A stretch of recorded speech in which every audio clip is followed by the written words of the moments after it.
جو انڈیا کے شہروں کے نام کے اوپر آپ کو ڈیوائیڈ کر کے چلے گئے،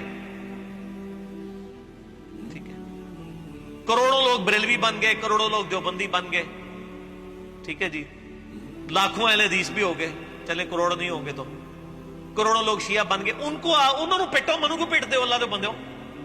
ہم نے تو ایسا کچھ کیا ہی نہیں ہے، ہم آپ کے پیچھے نمازیں پڑھ رہے ہیں اور آپ کو چندے دے کے نکلتے ہیں، کوئی مسجد لانچ نہیں کی ہے، کوئی آپ کا مال نہیں ہتھیایا، تو آپ اپنے گھر کی صفائی کرنے کی بجائے لوگوں کے بارے میں، اور پھر جماعت المسلمین کا میرے اوپر بلیم لگانا۔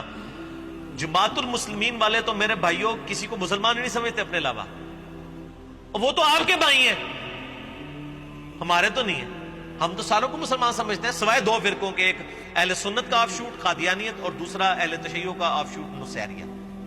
یہ تو آپ کے بھائی ہیں۔ کیوں؟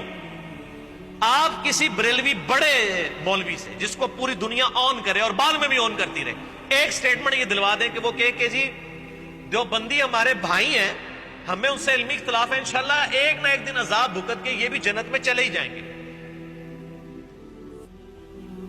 کہیں گے؟ یا کوئی دیوبندی عالم دین جس کو پھر سٹیٹمنٹ کے بعد سارے مولوی آن بھی کریں، وہ کہ بریلوی ہمارے بھائی ہیں، ہمیں علمی اختلاف ہے، انشاءاللہ ایک نہ ایک دن یہ اپنا عذاب بھگت کے جنت میں چلے جائیں گے۔ یا اہل حدیث ہمارے بھائی ہیں، یہ بھی چلے جائیں گے، یا اہل حدیث اور شیعہ ان کے بارے میں کہہ دیں یا یہ ان کے بارے میں کہہ دیں، کہیں گے آپ ذرا مجھے ایمانداری سے بتائیں۔ تو اس کا کیا مطلب ہے؟ یہ ایک دوسرے کو کافر اور ہمیشہ کے لیے دوست کی مانتے ہیں۔ تو سر یہ جماعت المسلمین والے تو بدنام ہو گئے ہیں، اصل میں تو آپ ان کے بھائی ہیں۔ انہوں نے ذرا جیسے قادیانیت نے کھل کر ذرا وہ اظہار کر دیا امت نبی کا، ادروائز تو آپ کے بزرگ بابوں نے بھی نام لیے بغیر وہ سارے کلیمز کیے ہوئے، وہ فتووں سے بچ گئے ہیں، اور آپ فتووں سے اس لیے بچیں کہ آپ کھل کے کہتے نہیں ہیں، ادروائز آپ کا عقیدہ تو یہی ہے۔ تو آپ ہمیں کیوں اس کیٹیگری میں فال کرواتے ہیں؟ یہ تو آپ کا عقیدہ، ہم تو سب کے پیچھے نمازیں پڑھتے ہیں، سب کو اپنا بھائی ڈکلیئر کرتے ہیں، سب کو چندے دیتے ہیں، اور لوگوں کو کہتے ہیں ان کے پیچھے نمازیں پڑھتے ہیں۔ تو یہ کہنا جی مسلم کی رٹ، مسلم کی رٹ لگا رکھی ہے، تو یہ اس لیے لگا رکھی ہے کیونکہ نہ میں وہابی نہ میں بابی، میں ہوں مسلم علم و کتاب، میں بابوں کا ماننے والا نہیں ہوں،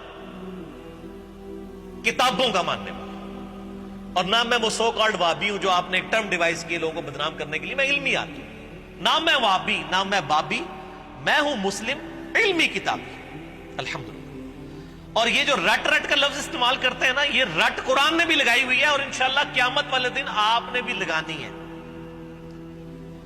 میں آپ کو بدعا دیتا ہوں کہ آپ قیامت والے دن یہ رٹ لگائیں، اور دعا دیتا ہوں کہ اس دنیا میں ہی رٹ لگائیں، کیونکہ قیامت والے دن جب رٹ لگے گی وہ آپ کے حق میں بددعا ہے۔ 14واں پارہ سٹارٹ اس سے ہو رہا ہے، سورۃ الحجر کی آیت نمبر 2 ہے، ربما یود الذین کفروا لو کانوا مسلمین۔ وہ وقت کیسا ہوگا؟ ایک وہ وقت آئے گا جبکہ ناشکرے لوگ یہ تمنا کریں گے، لو کانوا مسلمین، کاش ہم دنیا میں مسلمان ہوتے، مسلم ہوتے، یہ تمنا کریں گے۔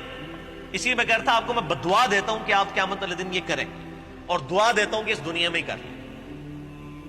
اللہ کی مرضی ہے میری بدعا قبول کرے یا دعا قبول کرے۔ ویسے تہاڈا کیا خیال ہے؟ تہاڈا کی بدعا قبول ہونی چاہیے دعا، لیکن دعا تو اس وقت قبول ہوگی جب آپ چاہیں گے بھی۔ ایک بندہ جو ہے وہ اللہ تعالیٰ کے احکامات کی پیروی کرنے کے لیے تیار ہی نہیں ہے۔ ایک بندہ بسم اللہ پڑھ کے ساکٹ میں 2 انگلیاں ڈالے ہوئے ہیں اور کہ جی بسم اللہ پڑھنے سے میری جان بچ جائے گی، نہیں بچے گی۔ ایک بندہ جو ہے وہ پانی پیے نہ پیاس کی حالت میں، اور کہ اللہ تعالیٰ بغیر پانی کے بھی پیاس بجھا سکتا ہے، انشاءاللہ آپ مر جائیں گے، کیونکہ اللہ تعالیٰ نے تو ایفرٹ کے ساتھ چیزوں کو چھوڑا ہوا ہے۔ تو یہ دعا تب قبول ہوگی جب آپ کی بھی نیت ہوگی دعا قبول کرنے کی، ٹھیک ہے؟ اور وہ ڈاکٹر سراج صاحب کی مجھے بات یاد آئی، وہ کہتے ہیں بعض لوگ دعا کر رہے ہوتے ہیں نا، یا اللہ مجھے نیک بنا دے، اور اندر ڈر اندر کدھر بڑھا ہی نہ دے، منو کئی کام چھڑنے پہ جانے نے، ہاں ڈر رہے ہوتے ہیں اندروں کہ کدھر بڑھا ہی نہ دے نیک، کیونکہ وہ خود بننا نہیں چاہ رہے ہوتے۔